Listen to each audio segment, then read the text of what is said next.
Hello students. तो जैसा कि क्लास 12 की अपन प्रश्नावली कर रहे थे, चौथी लास्ट क्लास में अपन ने एक्सरसाइज 4.2 प्रश्नावली 4.2 के सारे प्रश्न कर लिए थे, उसके बेसिक देख लिए थे। लास्ट क्लास में एक में छोटी सी प्रश्नावली थी, इसके पूरी की पूरी सॉल्व कर दी थी। आज अपन यहाँ पर करने वाले हैं प्रश्नावली 4.3 के बेसिक और उनके क्वेश्चन। बहुत इजी हैं, लेकिन यहाँ पर मैं आपको प्रश्नावली 4.5 के भी 4.4 के भी बेसिक साथ में ही करवाने वाला हूं। मतलब बेसिक वाला टॉपिक सारा आज ही चलेगा, और साथ में अपन 4.3 के सभी प्रश्नों के हल करने वाले हैं। बहुत ही सिंपल है आज का टॉपिक, बिल्कुल यहाँ पर अच्छे से नजर लगाकर देखते रहना। जैसे आज का अपन का जो जनरल टॉपिक है वो है उपसारणिक तथा सहखंड।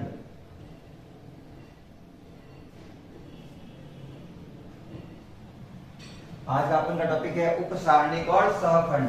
इंग्लिश में अगर लिखना चाहते हो तो लिख देना minors and cofactors. Minors and cofactors. तो आज की क्लास में अपन को करना है उपसारणिक यानी माइनर एंड सहखंड मतलब कोफैक्टर्स। ये दो निकालने हैं किसी भी सारणिक के लिए।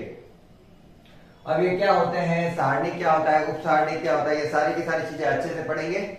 यहां पर अच्छे से ध्यान देना। देखो, मान लो मेरे पास कोई एक सारणिक है, ए सारणिक। जैसा कि अपन सारणिक चैप्टर पढ़ रहे हैं, तो सारणिक को एक मापांक से ये ए सारणिक से दर्शाया जाता है। मापांक जैसा चिन्ह है इसका। मापांक और सारणिक अलग अलग होते हैं, मापांक जैसा चिन्ह है। मैं मान लेता हूं मुझे एक सारणिक दिया हुआ है A11, A12, A13।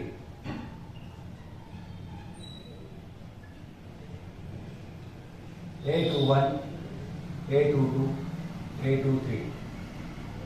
तीसरा है A31, A32, A33।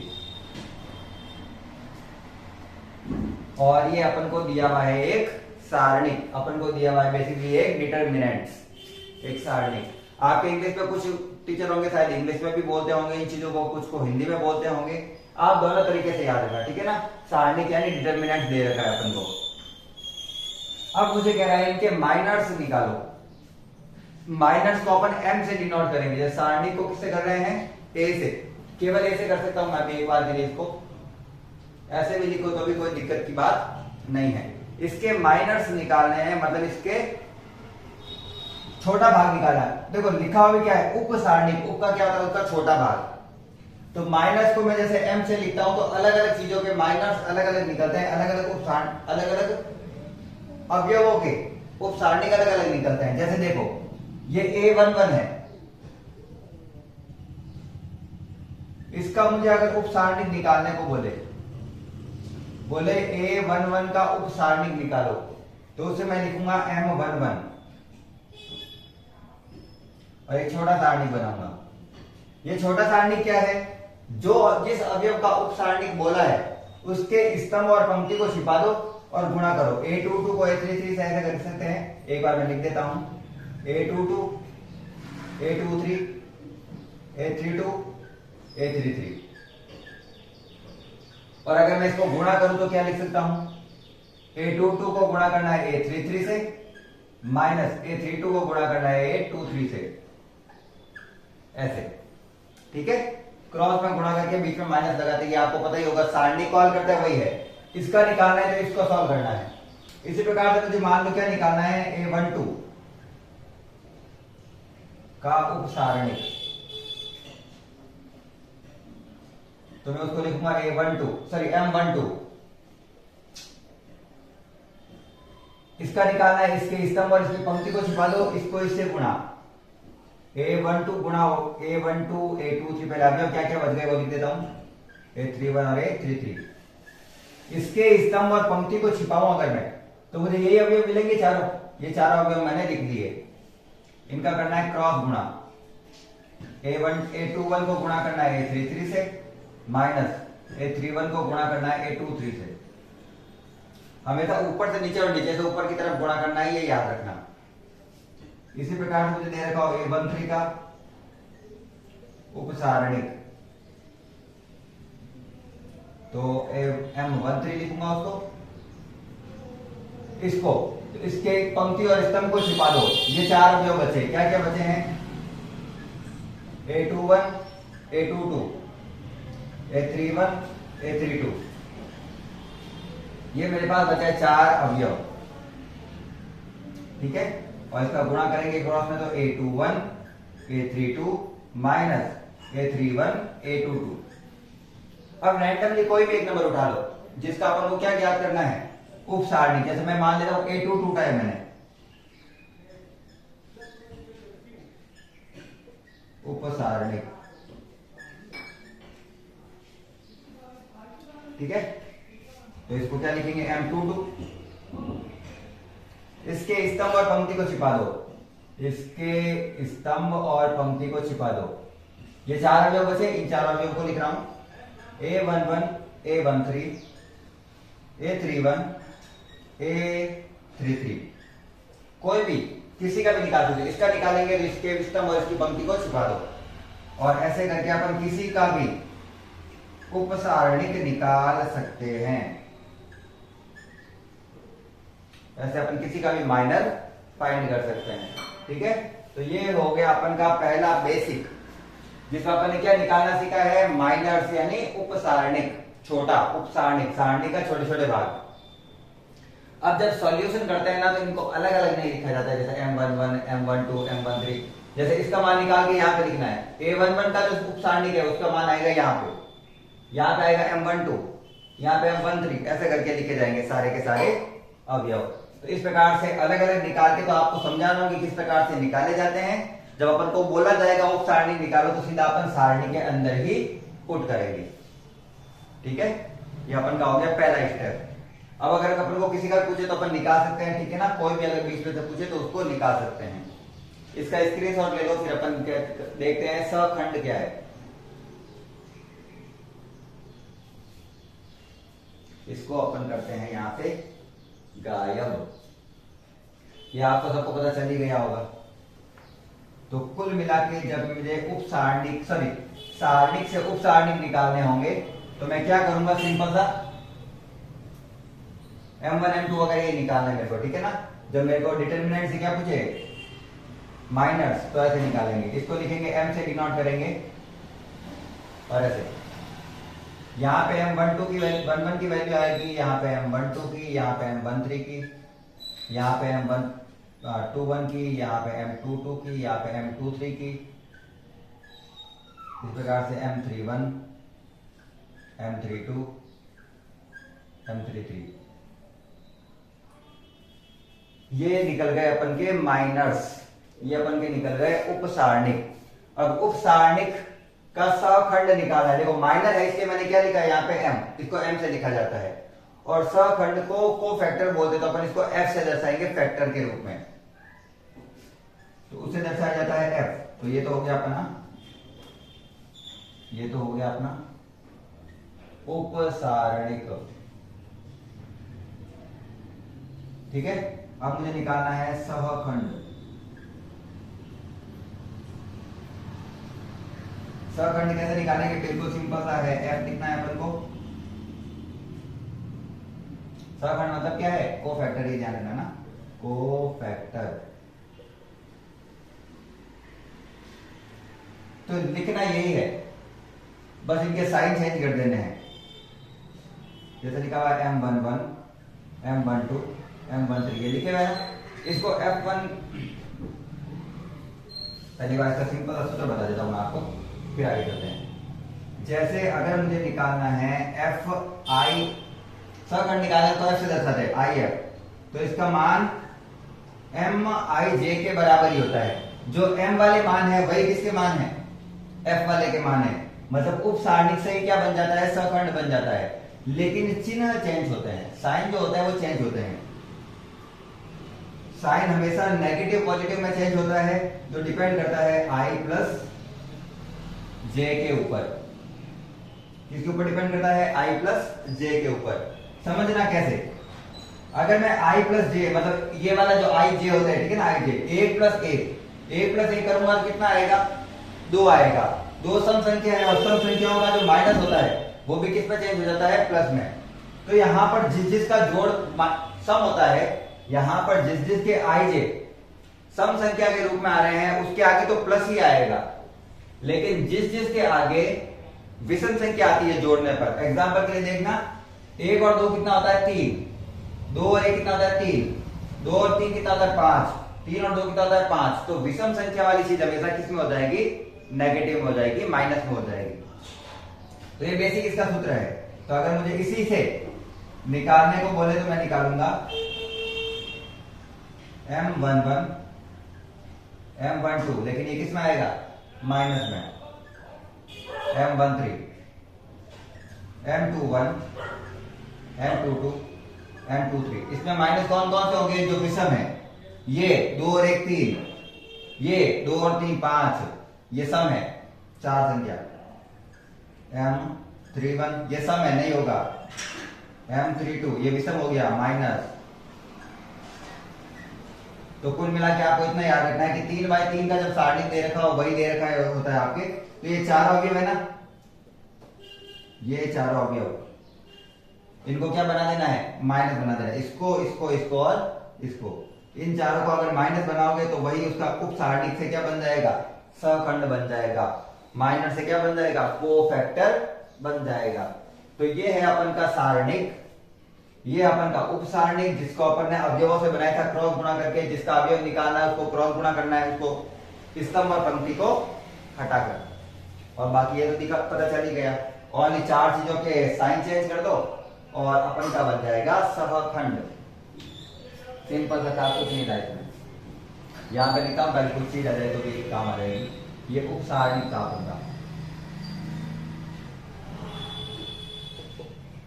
ये माइनस था अपन का उप सारणिक था। आपके जो 4.3 दे रखी है उसमें केवल ये 2 ही हैं, लेकिन आगे एक टॉपिक काम आता है,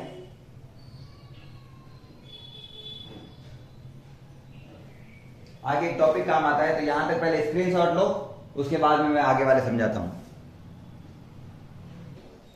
चलिए, मैं सोचता हूं कि आपने यहां तक उतार लिया होगा और मैं यहां से कराता हूं इसके जो 4.4 में आने वाले काम में है उसके, क्योंकि उसी के साथ ही एक मुझे उसमें वापस कराना पड़ेगा। इससे अच्छा मैं इसी में एक में करवा देता हूं। ये टॉपिक है अपन का सहखंडज।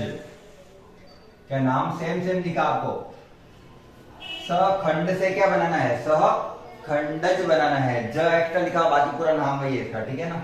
और इंग्लिश में इसका पूरा नाम अलग है, एडजॉइंट कहते हैं इसको। और आपके स्कूल में इसको एडजॉइंट ही बोलते होंगे। एडजॉइंट मैट्रिक्स है ये एक प्रकार का क्या है? मैट्रिक्स है। सहखंडज मैट्रिक्स होता है ये, सहखंडज अवयव कह सकते हैं, ठीक है। इस पे क्या करना होता है? कुछ अलग है क्या इसमें सर जी? जैसे देखो यहाँ पे मैंने लिखा है M11 M12 M13 M21 वगैरह, ये लिखे ना माइनस वगैरह।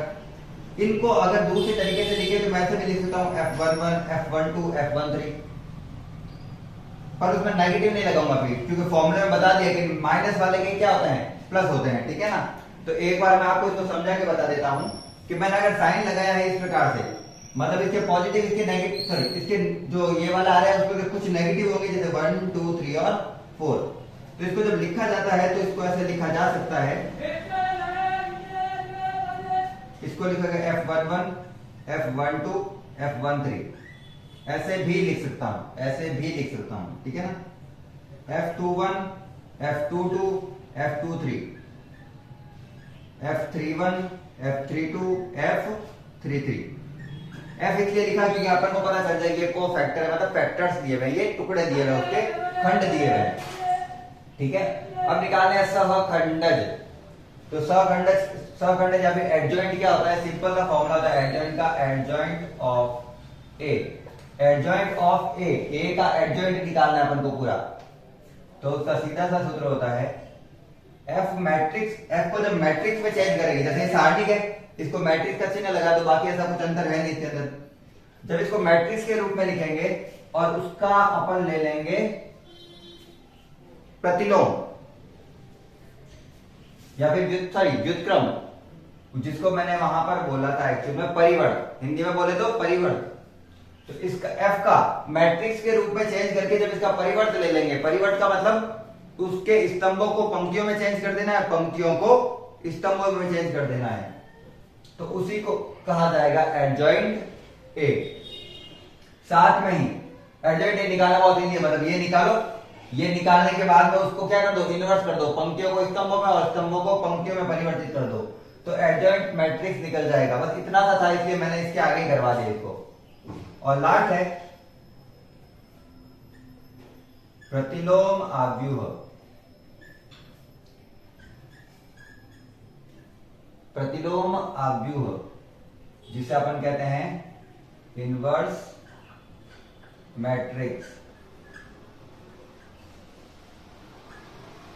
ये है अपना इनवर्स, वो परिवर्त था, ठीक है ना। प्रतिलोम आव्यूह इसको कैसे लिखा जाएगा, तो इसका सूत्र होता है, प्रतिलोम का होता है ए का इनवर्स, ध्यान रखना डैश अलग होता है, डैश का मतलब तो पंक्ति को स्तंभ में और स्तंभ को पंक्ति में, उसे कहते हैं परिवर्त करना। ये इनवर्स है, पूरा उल्टा।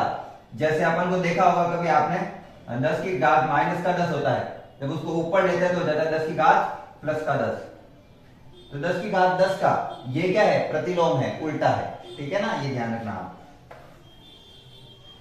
तो ए इनवर्स अगर मुझे कभी निकालना हो, मुझे बोले ए इनवर्स निकालो, उल्टा निकालो ए का, तो उसका सूत्र होता है 1 अपॉन सारणिक ऑफ ए, मतलब इसका सारणिक के रूप में उत्तर निकालना है, उसका सारणिक निकालना बेसिकली, और फिर यहां पे लिख देना है एडजॉइंट ऑफ ए। या फिर अगर मुझे कहे सही से लिखो तो सही से लिख दिया मैंने, एडजॉइंट ऑफ ए बटा सारणिक ए। ये दोनों चीजें एक ही है, इसमें और इसमें कोई अंतर नहीं है। तो इस प्रकार से मैं किसी ए मैट्रिक्स का ए इनवर्स भी निकाल सकता हूं। तो अगर मैंने इसको ए के रूप में लिखा है तो मैं इसको ऐसे भी लिख सकता हूं, क्योंकि मुझे बार बार मैट्रिक्स नाम काम में ले रहे नहीं, तो मैं भी इसको किसके रूप में लिख रहा हूं, मैट्रिक्स के रूप में ही लिख रहा हूं। तो इसका यहां पर प्राप्त हो जाएगा मुझे ए इनवर्स, मतलब प्रतिलोम आव्यूह प्राप्त हो जाएगा। ये वाला निकालना फिर आपके लिए थोड़ा सा हार्ड पड़ता है, तो उसके लिए मैं एक छोटा सा फॉर्मूला बताता हूं आपको। सारणिक निकालता फिर वो तो निकाल ही सकते हैं, अगर उससे आता है तो वो कर ही लो, लेकिन शॉर्ट फॉर्मूला होता है इसका ए सारणिक का। ए जो सारणिक है ना, इसका शॉर्ट फॉर्मूला क्या होता है, A11 को गुणा करो F11 से, प्लस A12 को गुणा करो F12 से, प्लस A13 को गुणा करो F13 से। F ये रहा, F11, F12 और F13, जहां पे F11, F12 और F13 क्या है, सखंड है। तो देखो आप इतना क्रॉस में निकालोगे नहीं निकालना है, सीधा से क्या करो, जो अपन के मैट्रिक्स दे रखा होता है उसको सहखंड के पहले अवयव को पहले अवयव से गुणा कर दो, दूसरे अवयव को दूसरे अवयव से गुणा कर दो, और तीसरे अवयव को तीसरे अवयव से गुणा कर दो, सबको आपस में जोड़ दो, ये आपका हो गया सारणिक। चलो आप चाहते हो कि मैं दूसरी लाइन से करूं, बिल्कुल करो, दूसरी लाइन से कर लो, आप किसी भी लाइन से हल कर सकते हो। जैसे यहां से A21 को गुणा करना पड़ेगा F21 से, A22 को गुणा करना पड़ेगा F22 से, और A23 को गुणा करना पड़ेगा F23 से। एक कोई भी लाइन पकड़ लो, या तो पंक्ति या फिर स्तंभ। पहली पंक्ति ले रहे हो तो पहली पंक्ति से गुणा कर दो, दूसरी पंक्ति ले रहे हो तो दूसरी पंक्ति से, तीसरी पंक्ति ले रहे हो तो तीसरी पंक्ति से, ऐसे ही पहला स्तंभ ले रहे हो तो पहले स्तंभ से, दूसरा स्तंभ ले रहे हो तो दूसरे स्तंभ से, तीसरा स्तंभ ले रहे हो तो तीसरे स्तंभ से। तीनों में सेम आंसर निकलेगा, कोई भी सिंगल पॉइंट का भी चेंज नहीं आने वाला है। तो इस प्रकार से अपन पहले मैट्रिक्स से उपसारणिक निकालते हैं, उपसारणिक से सहखंड निकालते हैं, ये आपका चैप्टर है 4.3। उसके बाद 4.4 आएगा, उसको उसी से जोड़कर सहखंड या फिर एडजॉइंट निकालते हैं। अपन इसको इंग्लिश में एडजॉइंट ही बोलते हैं, स्कूलों में कहीं पे भी जाओगे इसको एडजॉइंट ही बोला जाता है, सहखंडज कहीं नहीं बोला जाता। और सहखंडज निकालने के बाद में इसका निकालना है प्रतिलोम, तो उसका सूत्र आपको दिख ही रहा है, उससे अपन को निकालना होता है। तो ये फॉर्मूला है और सारणी निकालने की सरल विधि है ये वाली। फॉर्मूला है बस ये इंपॉर्टेंट है, ये लिख लो, स्क्रीनशॉट ले लेना।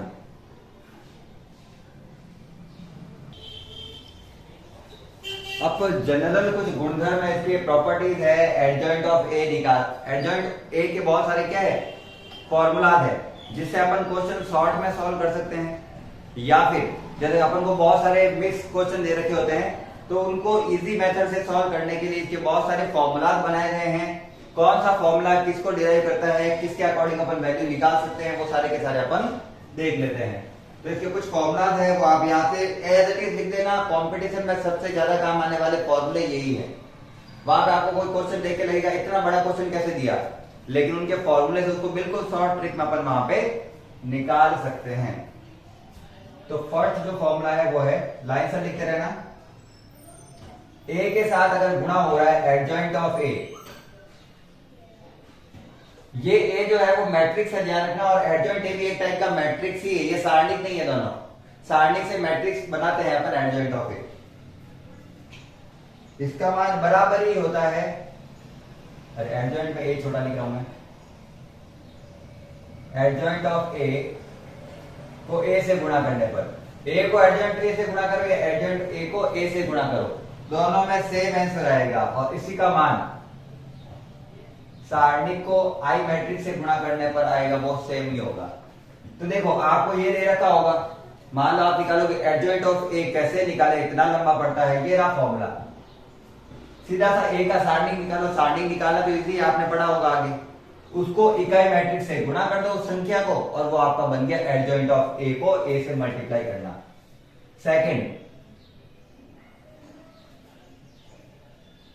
मान लो एडजॉइंट ऑफ ए, एडजॉइंट जो है उसमें दो मैट्रिक्स का गुणा है, मतलब पहले मैंने दो मैट्रिक्स का गुणा किया और उसका क्या निकाला, एडजॉइंट निकाला। दो मैट्रिक्स को गुणा किया, एक मैट्रिक्स आया नया, उसका एडजॉइंट निकाला। इसका मान किसके बराबर आता है, इसका मान आता है एडजॉइंट ऑफ बी गुणा एडजॉइंट ऑफ ए। ठीक है, दोनों के अलग अलग एडजॉइंट को निकालो और गुणा करो, लेकिन दोनों को आगे पीछे लिखना है। तो दोनों को अंदर साथ में गुणा करके फिर एडजॉइंट निकालो, या दोनों का एडजॉइंट अलग अलग निकालो और उसके बाद में उनको गुणा करो आगे पीछे लिख के, तो उससे भी अपन के सेम आंसर आता है। थर्ड, एडजॉइंट ए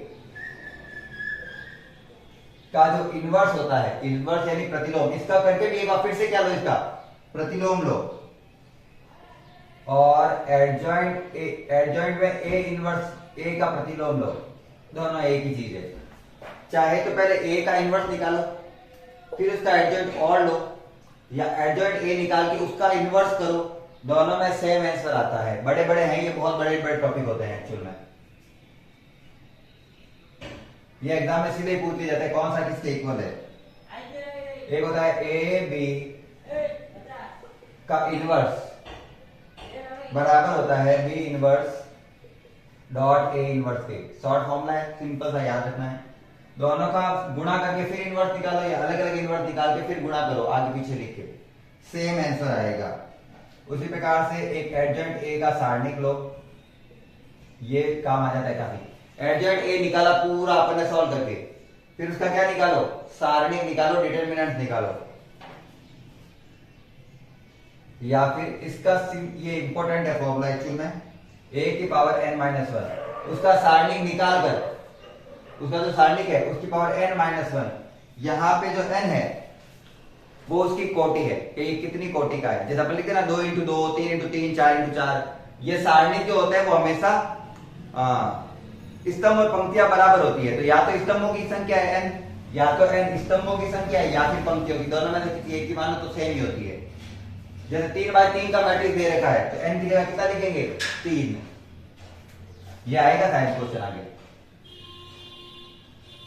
छठा, एक होता है एडजॉइंट ऑफ ए, एक चीज का एक मैट्रिक्स का एडजॉइंट लो, वो पूरा ऐसा है उसका, एक बार फिर से एडजॉइंट लो, उसका मान बिल्कुल सिंपल से आ जाता है a की पावर n माइनस 2 को गुणा करना है ए मैट्रिक्स से, ठीक है ना, मैट्रिक्स के रूप में उतर आएगा बच्चों। और ये डॉट लगा था उसका मतलब गुणा है, ठीक है। फॉर्मूला सारे के सारे रट लेना, कंपटीशन में बहुत काम आते हैं, जैसे हम भी पढ़ते हैं तो अभी पता चलता है आपको ये फॉर्मूले कितने काम आते हैं। एडजॉइंट ऑफ ए का अगर मैं सारणिक लेता हूं, ये उत्तर निकाल के इसका भी सारणिक लिया, उत्तर निकाला पूरा सारणिक करके, तो इसका मान बराबर आता है ए की पावर n-2 उसका भी स्क्वायर। बहुत बड़े बड़े क्वेश्चन है ये, वैसे आपके कोर्स में इतने नहीं है लेकिन आगे काम आएंगे, इसलिए सारे लिखा रहा हूं मैं। एक निकालना मेरे को determinant of A inverse, A inverse का सारणिक निकालना है। ये डिटरमिनेंट लिखा हुआ है ना, इसका मतलब इसका और इसका सेम मतलब है। इसको आगे ऐसे लिखा हुआ है ना, आप यार ने जब डीईटी लिखा हुआ मतलब उसका मतलब है सारणिक है ये, डिटरमिनेंट से। तो आपको इंग्लिश भी आनी, इंग्लिश में वर्ड भी आने चाहिए ताकि आपको पता चले। वो हिंदी में नहीं लिख के देंगे सारणिक, वो क्या लिखेंगे डीईटी डिटरमिनेंट, ए इनवर्स का डिटरमिनेंट लो मतलब सारणिक लो, इसका मान बराबर होता है, चलो इन्होंने लिख ही दिया वैसे तो, ए इनवर्स इसी का मान बराबर होता है ए सारणिक का इनवर्स। ये आपके 8 फॉर्मूले हैं जो आगे बहुत काम आने वाले हैं जब आप टॉपिक करोगे, ठीक है। तो ये 8 फॉर्मूले ऐसे कैसे उतार लेना। चलिए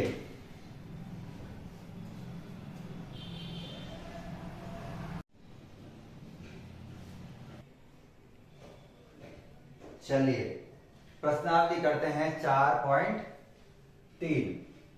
सिंपल सी है बिल्कुल, सारणिक उप सारणिक और सहखंड निकालने से ज्यादा कुछ है नहीं, ठीक है ना। अपन को ओनली माइनर और कोफैक्टर्स निकालने हैं। फर्स्ट क्वेश्चन दे रखा है निम्न अवयवों के उप सारणिक और सहखंड निकालो। 2x2 के मैंने आपको करवाए नहीं थे अभी फॉर्मूले में, इसलिए नहीं करवाए थे क्योंकि अभी आपको देखते ही पता चल जाएगा। बहुत सिंपल है, कुछ है ही नहीं इनमें। जैसे क्वेश्चन नंबर फर्स्ट, क्वेश्चन क्या दिया हुआ है, मुझे एक सारणिक दिया हुआ है। सारणी को मैं डेल्टा से लिख सकता हूं, ए से लिख सकता हूं, किसी से भी लिख सकता हूं। 2 -4 0 और 3, ये मुझे दिया हुआ है। पहला प्रश्न बोला है मुझे उप सारणिक और सहखंडज निकालिए। चलिए निकाल लेते हैं। उप सारणिक यानी -m निकालना है।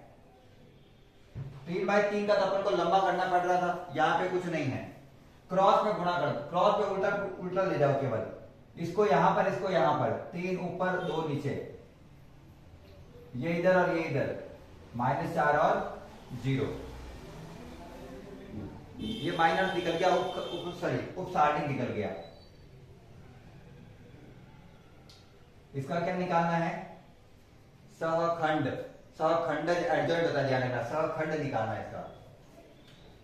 सहखंड निकालने में अपन को पता है विषम सम से क्या कह सकते हैं, जिनके अवयवों के मान विषम रूप में होते हैं ना, उनमें अपन नेगेटिव लगा देते हैं, लेकिन इतना सोचने की जरूरत है ही नहीं। ये और ये अवयव अपने साइन चेंज करेंगे, अपने चिन्ह बदलेंगे, बाकी कोई नहीं बदलेगा। 3 अपनी जगह पे ही, 2 अपनी जगह पे ही, 2 × 2 का एक सबसे इजी यही तरीका है। इसको इसका चिन्ह इसका बोले तो चिन्ह माइनस प्लस सेम ही है, इसका चिन्ह क्या कर दो माइनस से प्लस, दोनों के चिन्ह चेंज करने हैं। 0 का तो चिन्ह कोई होता नहीं है, तो ये हो गया अपन का पहला खत्म। बस इतना सा है, इतने इतने से क्वेश्चन है। प्रश्न नंबर 2 दिया हुआ है डेल्टा बराबर, डेल्टा लिखा हुआ नहीं होता है वो अपन लिखते हैं ACBD, ACBD दिया हुआ है देखो, बोला इसका क्या निकालो माइनर और फैक्टर सॉल्यूशन। पहले उप सारणिक निकाल दे, ठीक है ना। उप सारणिक में क्या करना होता है, इसको इधर क्रॉस में आगे पे चले जाओ, D और B, C और A, क्रॉस में इधर उधर ले जाओ, ठीक है। अब इसका क्या निकालना है, फैक्टर निकालना है सर जी, तो ये लोग फैक्टर निकाल लेते हैं यहाँ पर। फैक्टर F, ये वाला चिन्ह चेंज करेगा, बाकी सब same. D minus B minus C और ए, और ये हो गए इनके चेंज चिन्ह, इसका और इसका। बस इतना सा होता है उपसारणिक और सहखंड 2x2 का, इसलिए मैंने करवाया नहीं था, वो उसका कारण यही था कि 2x2 के समझने की आवश्यकता है ही नहीं। चलिए प्रश्न दिया हुआ है तीसरा,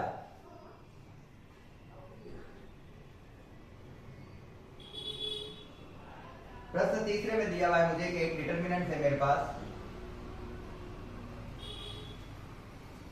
अच्छा ये पहला थोड़ी था, ये पहले का पहला था, चलो कोई नहीं, और ये पहले का दूसरा था।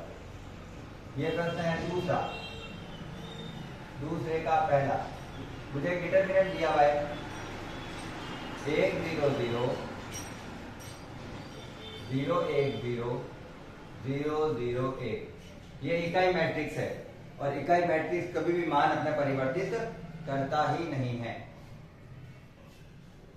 तो इसका करते हैं अपन सॉल्यूशन। पहले निकालते हैं माइनर। अब निकालने वाली तरीका, अब निकालना है तो अच्छे से एक बार समझ भी लेते हैं। पहला अवयव, पहले अवयव का निकालना है उपसारणिक, तो इसके इस पंक्ति और स्तंभ को छिपा दो। 1 को 1 से गुणा किया 1, माइनस 0 को 0 से गुणा किया 0, 1 में से 0 गया तो 1। 0 के लिए करना है तो इसके पंक्ति और इसके स्तंभ को छिपा दो। 0 को 1 से गुणा किया 0, 0 को 0 से गुणा किया तो भी 0, तो कितना आएगा 0। तीसरा अवयव निकालना है, इसके स्तंभ और पंक्ति को छिपा दो। 0 को 0 से गुणा किया 0, 0 को 1 से गुणा किया 0।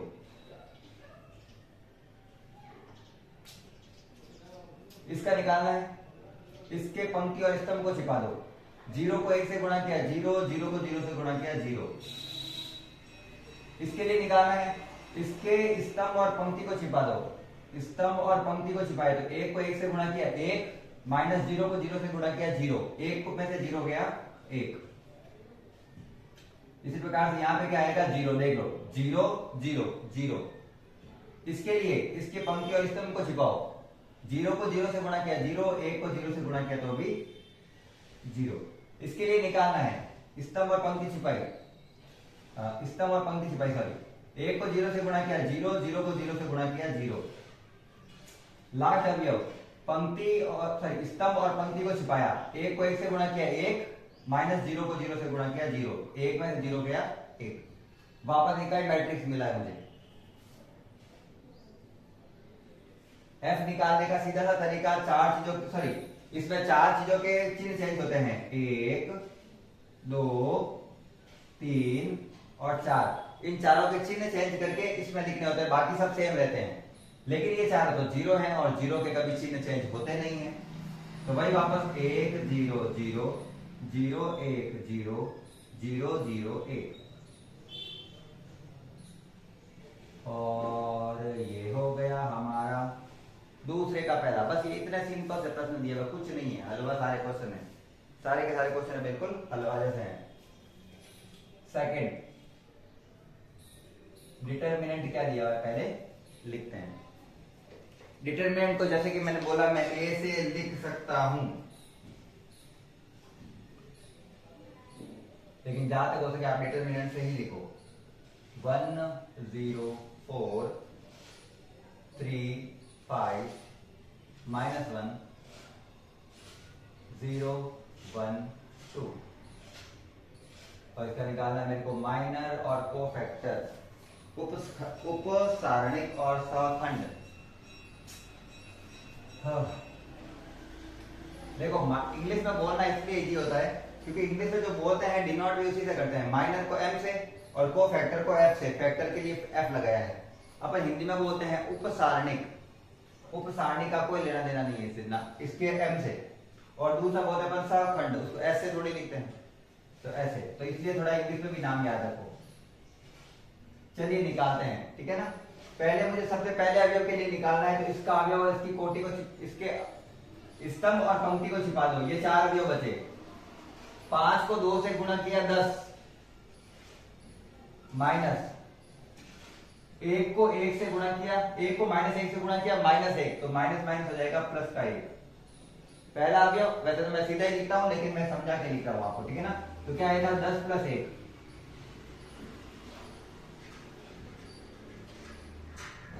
ठीक है।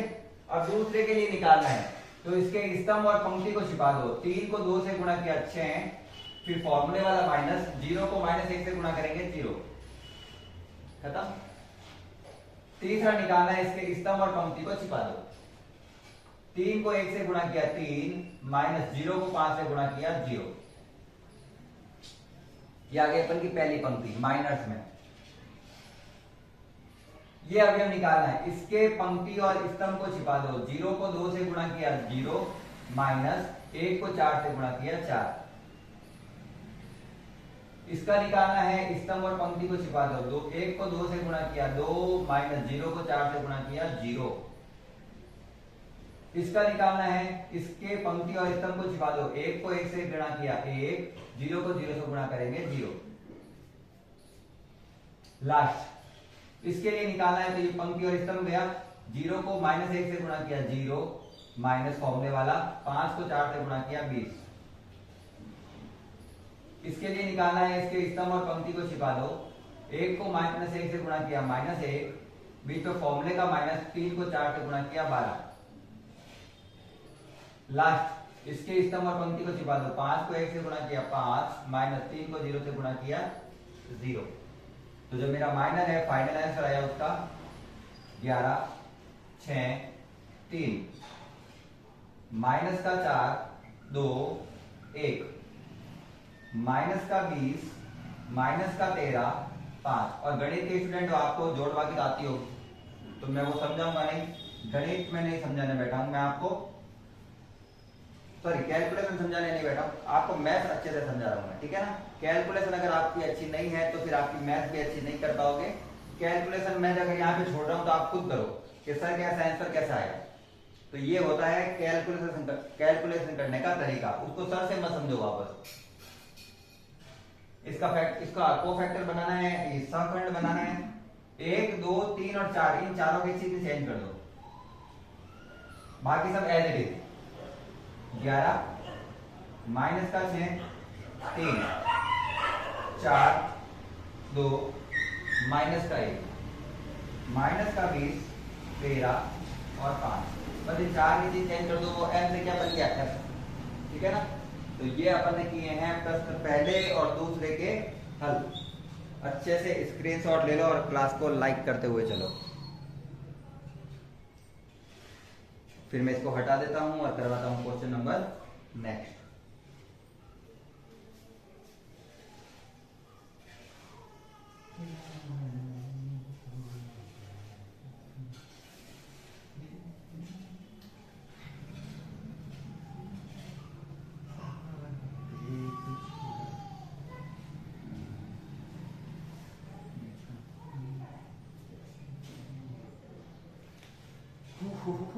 सेम क्वेश्चन है, क्वेश्चन नंबर 3 अलग से दिया हुआ है, लेकिन क्वेश्चन सेम है, तो कोई अलग चीज ही नहीं है इसमें। प्रश्न नंबर दिया हुआ है 3 और अब मैं इसको करूंगा बिल्कुल शॉर्ट हल।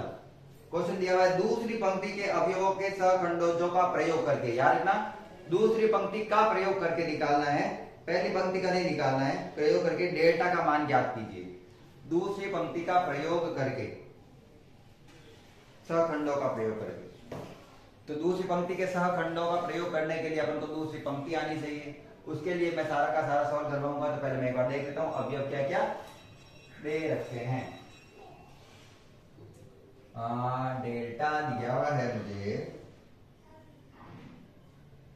5, 3, 8, 2, 0, 1, 1, 2, 3। अच्छा क्वेश्चन दिया हुआ है, क्वेश्चन अच्छा दिया हुआ है इसमें।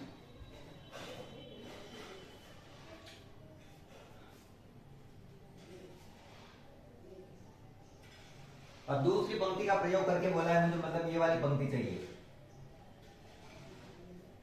ये वाली पंक्ति चाहिए। मतलब अपन को F1, F21, F22 और F23 निकालना है। F21, F22 और F23 निकालने के लिए मुझे M1, M21, M22 और M23 निकालना पड़ेगा, क्योंकि M निकालेंगे उससे अपना भी क्या निकल जाएगा, F निकल जाएगा। तो देखो यहां से निकाल रहा हूं मैं, A21 का उपसारणिक क्या होता है? M21। यार लंबा हो जाएगा, सीधा लिख रहा हूं मैं ना। देखो निकालना ये, ठीक है ना, आपको A21 का क्या निकालना है? M21। लिखना लंबा पड़ जाता है, इसलिए मैं शॉर्ट में लिख रहा हूं, मैं निकाल रहा हूं M21। इसके लिए तो इसकी पंक्ति और स्तंभ को छिपा दो, इसको इससे गुणा, इसको इससे गुणा, 3 3 9 माइनस 2 8 16। ठीक, फिर मैं निकाल देता हूं आंसर आ गया इसका -7। ठीक है, दूसरी पंक्ति का प्रयोग करके निकालना है। तो दूसरी पंक्ति में और क्या है? M22 है। M22 का मान कितना है? ये रहा 0 वाला है। इसको इससे गुणा, इसकी पंक्ति और स्तंभ को छिपा दो, इसको इससे गुणा करना है 15 15 माइनस 8, 15 में से 8 गए 7। फिर निकालना है M23। इसके लिए निकालना है इसके स्तंभ और पंक्ति को छिपा दो। 5 को 2 से गुणा किया 10, 3 को 1 से गुणा किया 3, तो आंसर आया 7। -7 7 7। तो अगर मुझे कहे F21 क्या है? ये सम संख्या है, ये विषम संख्या है। 2 और 1 विषम संख्या है, तो इसका चिन्ह चेंज होगा। जो जो विषम संख्या है उनके चिन्ह चेंज होंगे। तो F21 क्या हो जाएगा? प्लस का 7। 2 और 2 होता है 4, 4 सम संख्या है, तो इसका चिन्ह चेंज नहीं होगा। सम संख्या के चिन्ह चेंज नहीं होते। F22 साथ ही रहेगा, और F23 इसका चिन्ह चेंज हो जाएगा, क्योंकि ये वापस क्या है? विषम। तो पहला माइनस, दूसरा प्लस और तीसरा माइनस। वैसे अपन को पता होना चाहिए, मैंने इसको माइनस करने को बोला था, मतलब इधर वाला यू भी माइनस ही होने वाला है। अब वो बोल रहे हैं दूसरी पंक्ति का मेथड से हल करना है ना, तो बिल्कुल करता है। देखो सारणी का सूत्र होता है, अभी लिखाया था मैंने जब A21 वाला है, A21 F21 plus A22 F22 plus A23 F23। पूरी दूसरी लाइन काम में लेनी है। और अभी मैंने ये सूत्र जस्ट लिखा है जब मैं इसको सॉल्व करवा रहा था, मैंने कहा था ये काम आने वाले हैं। A21 A22 और A23 ये मैंने पूरी लाइन कर रखी है। इसको F12 इससे और इससे गुणा करना है, 2 को गुणा करना है 7 से, फॉर्मूले वाला प्लस। A22 0 है, इसको F22 से गुणा करना है 7 से। A23 1 है, इसको F23 से गुणा करना है, माइनस का 7 है। 7 दूनी 14 प्लस 0 माइनस का 7 प्लस माइनस का 7। तो 14 में से 7 जाएगा तो 7 बच जाएगा, और यही इसका क्या है? आंसर है। बिल्कुल सिंपल सा प्रश्न था, प्रश्न नंबर 3। एक बार मैं आंसर फिर भी चेक करूंगा कि आंसर यही आ रहा है या नहीं आ रहा है। प्रश्नावली 4 क्वेश्चन नंबर 3 7। ठीक है, ये तो आ गया सही से। अब अपन करते हैं क्वेश्चन नंबर 4।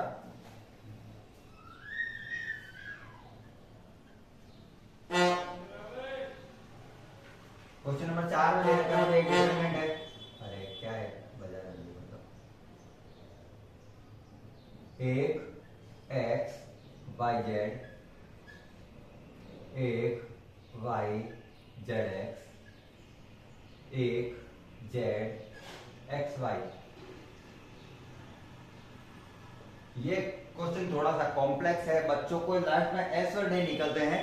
बाकी विधि वही है सॉल्व करने का, बच्चों के पास लास्ट में क्या नहीं निकलता है, इसमें आंसर निकलने थोड़े मुश्किल होते हैं। क्वेश्चन में दिया तीसरे स्तंभ से निकालना है। तीसरा स्तंभ, इससे उत्तर निकालना है। ये हो गया A12 A13 हो गया, ठीक है ना। ये हो गया A13, ये हो गया A23 और ये हो गया A33। ये तीन अवयव हैं, बाहर लिखे मैंने समझने के लिए बस, ठीक है ना। ये तीन अवयव हैं A13 A23 और A33। इनसे निकालना है उत्तर इसी प्रकार से। तो मुझे अगर A13 है तो मुझे F13 निकालना है, A23 है तो मुझे F23 निकालना है, और A33 है तो मुझे F33 भी निकालना है। उसके लिए मुझे M निकालने पड़ेंगे। तो पहले मैं माइनर्स निकाल देता हूं, उप सारणिक निकाल लेता हूं। सबसे पहले किसका निकालेंगे, AM3 का, सॉरी 13 का, इसका निकालना है।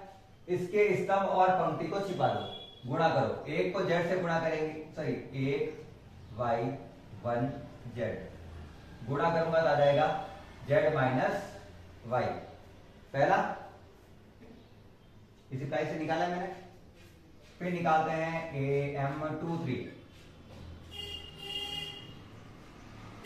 23 ये वाला है, इसकी पंक्ति और स्तंभ को छिपा दो। इसको इससे गुणा, इसको इससे गुणा, 1x 1 जेड, गुणा किया तो जेड माइनस एक्स, ठीक है। और लास्ट निकाला है मेरे को M33 ये, इसके स्तंभ और पंक्ति को छिपा दो, y माइनस एक्स। पहले लिख लेता हूं, फिर भी सॉरी 1x 1y, तो आ जाएगा y माइनस एक्स। ये मैंने माइनस निकाल लिए। अब मैं इन तीनों के क्या निकाल देता हूं, f वाले। विषम संख्या वाले तो हो जाएंगे चिन्ह चेंज, और सम संख्या वाले जैसे हैं वैसे ही रहेंगे। विषम संख्या ये कैसी है, सम चेंज नहीं होगा, तो z माइनस वाई का z माइनस वाई ही रहेगा। फिर क्या है, F23, 2 और 3 कितना होता है, 5, विषम संख्या। विषम संख्या वाले का चिन्ह हो जाएगा चेंज, या फिर इसको मैं ऐसे भी लिख देता हूं, x माइनस जेड, दोनों के चिन्ह चेंज, माइनस माइनस प्लस का x, माइनस प्लस माइनस का z। और F33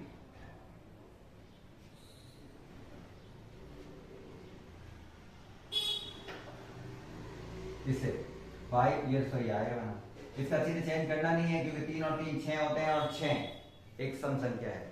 तो जिसमें विषम संख्या आती है, जिसमें ये अवयवों के जो i और j का जोड़ विषम संख्या है, उसमें तो नेगेटिव लगाना है, चिन्ह चेंज करना है, नेगेटिव मतलब चिन्ह चेंज करना है। और जिसमें सम संख्या है उसमें चिन्ह चेंज नहीं करना है।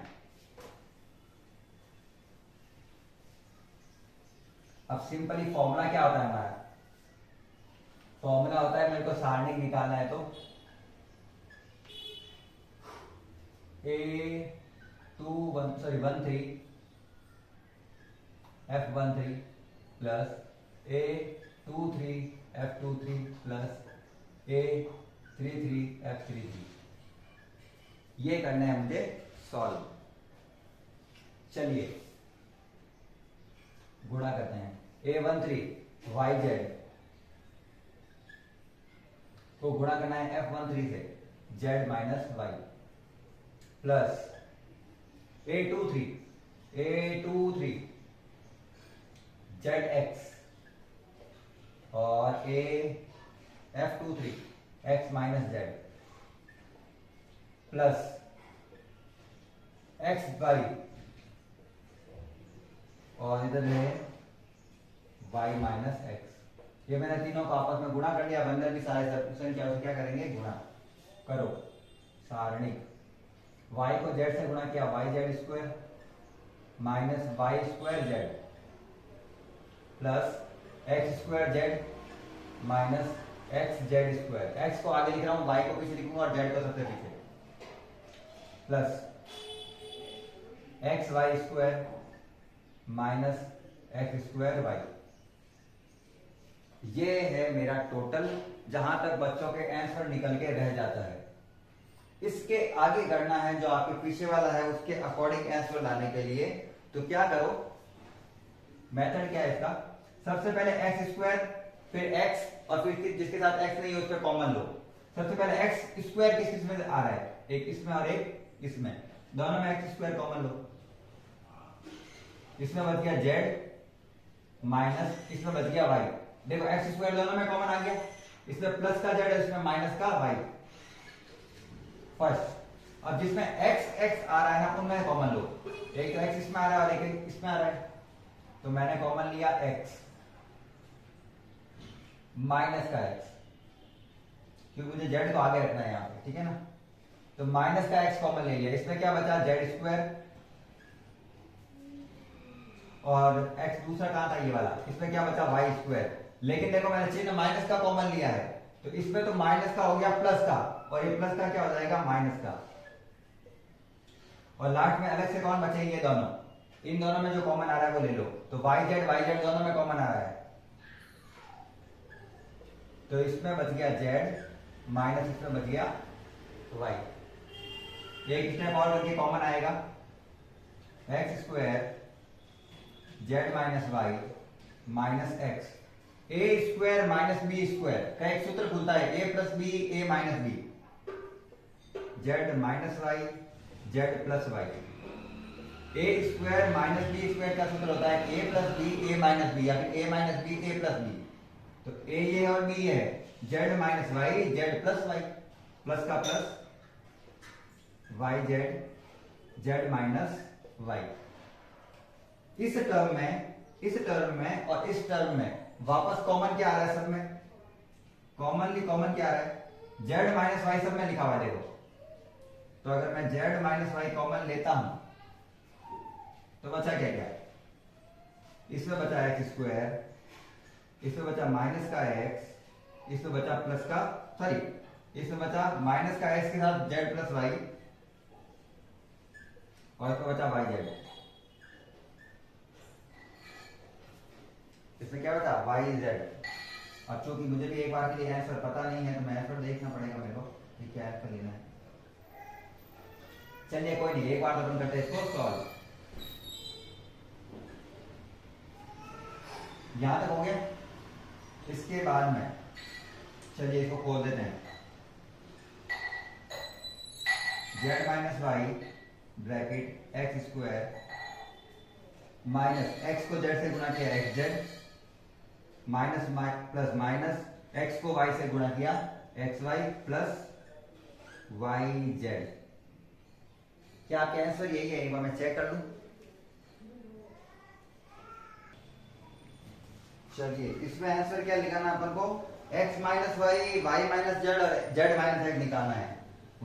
जेड माइनस वाई तो आ गया मेरे पास, ठीक है ना। जेड माइनस वाई को वाई माइनस जेड में बाद में बना दूंगा, कोई दिक्कत नहीं उसमें।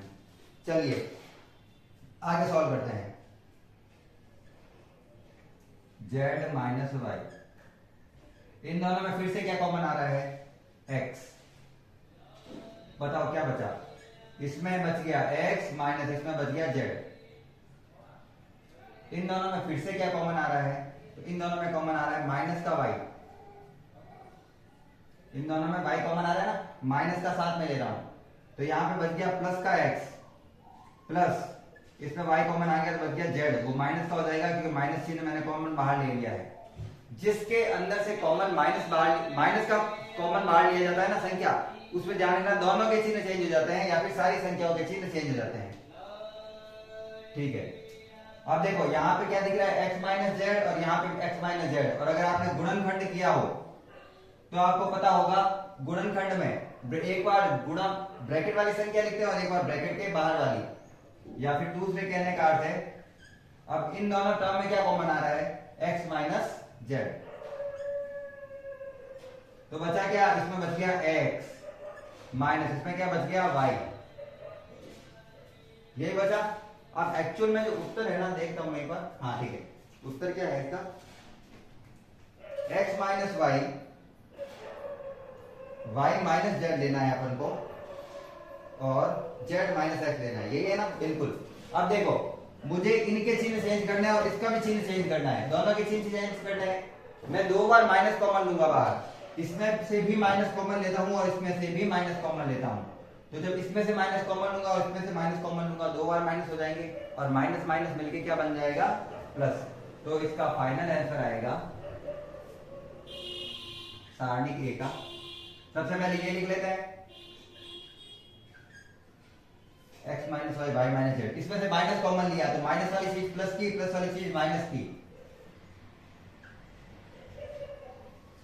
इसमें से माइनस कॉमन लिया तो माइनस वाली चीज प्लस की, प्लस वाली चीज माइनस की, z माइनस एक्स। और वो दोनों माइनस माइनस मिलके क्या बन गए हैं, प्लस बन गए हैं।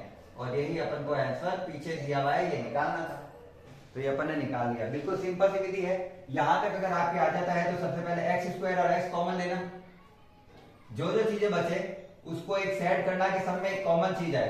जैसे जेड माइनस वाई आया, सब में जेड माइनस वाई कॉमन लिया, कॉमन लेने के बाद जो संख्या है उसको वापस अंदर सबसे गुणा किया, फिर से x कॉमन लिए और इसमें y कॉमन लिया, ब्रैकेट में फिर से सेम संख्या आई, फिर से उसको कॉमन ले लिया और जो बचा उसके साथ एक और संख्या बन गई।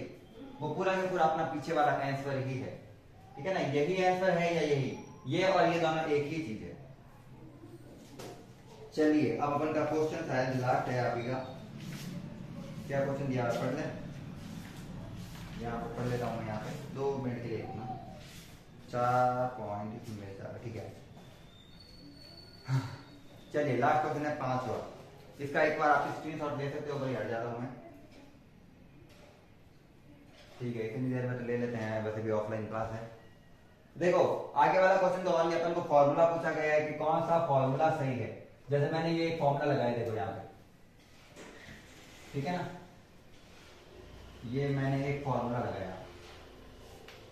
अगर मुझे अच्छे से देखूं मैं तो मेरे ये जो फॉर्मूला बना हुआ है ना, इसमें A13 लिया है तो FB क्या लिया है 13, A23 लिया है तो FB क्या लिया है 23 और A33 लिया है तो FB क्या लिया है 33 ही लिया है। मतलब दोनों सेम होने चाहिए, 3333 2323 ऐसे, और सबके चिन्ह क्या होंगे प्लस के। यहां पे दिया हुआ है क्वेश्चन, यदि डिटरमाइंड A11 A12 A वगैरह जो सारे दे रखे हैं और AIJ का सहखंड, इसमें सहखंड जो दिया हुआ है वो AIJ है। जहां पे अपन F लिख रहे हैं ना, वो कह रहा है उसको क्या लिखना है, A लिखना है। तो कौन सा उत्तर सही होगा? पहला है A11 को A31 से गुणा कर दिया, वो ऐसे ही गलत हो गया। दूसरा ऑप्शन है उसमें दिया हुआ है A11 A12, सॉरी छोटा A11 बड़ा A11, ठीक है। फिर दिया हुआ है A12 फिर 21 कर दिया, तो गलत कर दिया उसने। फिर दिया हुआ है 21 को 11 से गुणा किया है C में, वो भी गलत हो गया। तीसरे में दिया हुआ है A11 को A11 से ही गुणा किया हुआ है, A21 को A21 से ही गुणा किया हुआ है और A31 को A31 से ही गुणा किया हुआ है। तो तीसरा वाला उत्तर सही हो जाएगा अपना A11, capital A11, A21, capital A21, A31, basically A capital 31, और यही उसका कहीं क्या है सही आंसर है। बस जहां अपन F लिख रहे हैं ना, वहां पे ये कह रहा है A से डिनोट करो इसको, तो अपन A से भी डिनोट कर सकते हैं, क्या दिक्कत है। अपन को जो बोला है उसे लिख दें, वो बोला B लिखो इसको, मैं B कैसे लिख दूंगा। तो ये इसका आंसर हो गया ऑप्शन नंबर डी। और यहाँ पे मैंने आपको एक्सरसाइज 4.3 के सारे प्रश्न कंप्लीट करवा दिए हैं, बिल्कुल सरल विधि से, बिल्कुल सिंपल। आज की क्लास में इतना ही रखते हैं। क्लास अच्छी लगी हो तो फटाफट से लाइक कर देना है, साथ ही चैनल को सब्सक्राइब भी कर लेना है, बेल आइकन को दबा देना है, और आप चाहे तो शेयर भी कर सकते हैं दोस्तों के साथ। आपको यहाँ पे सारा का सारा सिलेबस क्लियर करवाया जाएगा आगे अंत तक। सारे के सारे जो टॉपिक है वो प्लेलिस्ट में डाल दूंगा, वहां से आप आराम से पढ़ सकते हैं। आज की क्लास को अंत तक देखने के लिए धन्यवाद। राधे राधे, जय भारत।